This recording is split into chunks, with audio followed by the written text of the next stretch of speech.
also claim that they increased settlement services funding by $300 million Something you and I worked and on, misled Canadians by suggesting that this was a new increase in funding.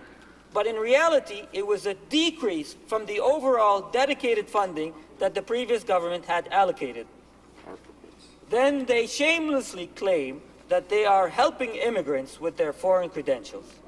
Not only have they paralyzed the already created Secretariat to assist immigrants, they chose to create a new phantom agency with a lot less money and no mandate. 83% plus. The Prime Minister exploited the angst of many new Canadians and used his promise to fix the difficulties they face when they try to get their foreign-trained skills accredited for his political expediency. Now, many are wondering if that pledge was just another phony promise that has now been filed in some distant drawer. But, Mr. Speaker, I wish it would end with just unfulfilled promises or lack of a vision and a plan. But unfortunately, the negligence is exacerbated by a negative attitude that the Conservatives have towards minority and immigrants.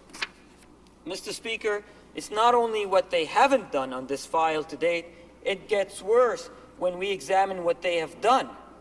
One of the first actions of this Conservative government was to cancel the Court Challenges program. This relatively inexpensive program offered minor financial assistance to minorities and other groups to enable them to access the Supreme Court to test laws that may have discriminated against them. This program had been highly successful in providing minorities or disadvantaged groups a voice and a process to ensure that any law that may have inadvertently neglected to consider their rights be challenged and perhaps corrected. In the 1980s, and I don't believe this, Mr. Speaker, immigrant women were not eligible to receive English as a second language training because they were not considered to be the breadwinners of the family. As such, it was thought that they did not need language training. The Court Challenges program corrected that. Sikh students were not allowed to wear their kirpan, part of their religious tradition, to school. The Court Challenges program corrected that.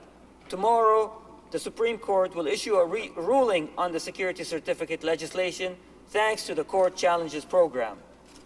The opportunity offered to minorities to assert their rights have vanished thanks exclusively to the Conservatives.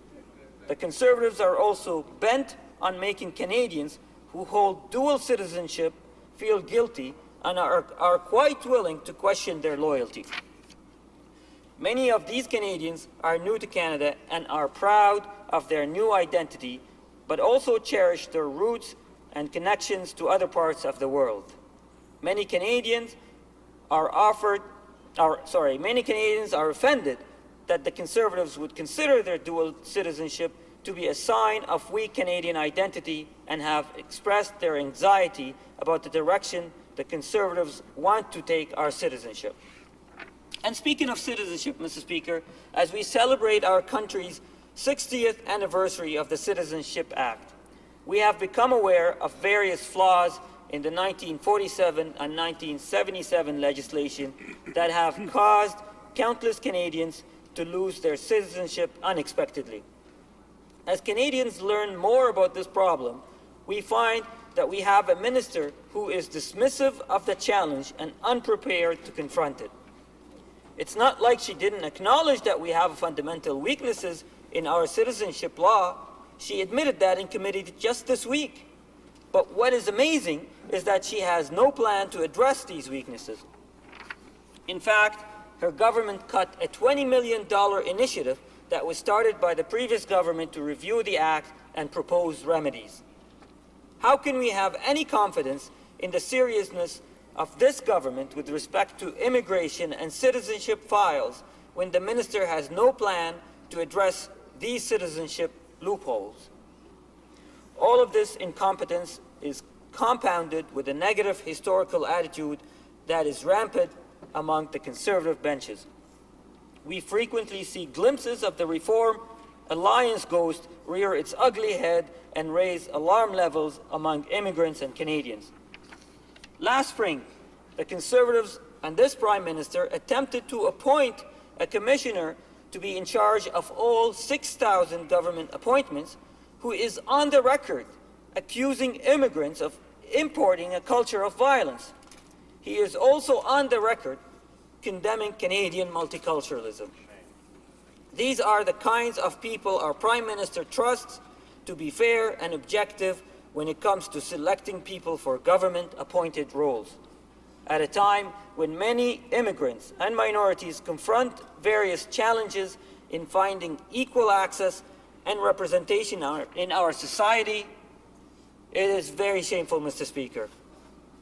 Mr. Speaker, I must take this opportunity to comment on what happened in this chamber yesterday during question period. What happened was an ugly and disgusting demonstration of how low this Prime Minister can go to try to score political points. He had no hesitation to perpetuate unsubstantiated allegations about a member in this House and his family without regard for facts. That was a shameful display of poor judgment and willingness to tarnish our colleagues' reputation for cheap political points. I want to take this opportunity to repeat the numerous calls that were made in this House yesterday and urge the Prime Minister to apologize for his scandalous behavior. In closing, Mr. Speaker, the Conservative government has offered no vision and no plan to help immigrants and new Canadians better integrate into Canadian society. They have done nothing to assist new Canadians in utilizing their skills to their maximum levels. They have refused to build on positive initiatives that were introduced by the previous government, and more importantly, they need to go a long way to alleviate the doubts Canadians have about their attitude towards minorities. Canadians want a government that is ambitious, willing to confront challenges and offer a generous vision, not a lazy, simple-minded and ideological government. Thank you, Mr. Speaker. Questions and comments?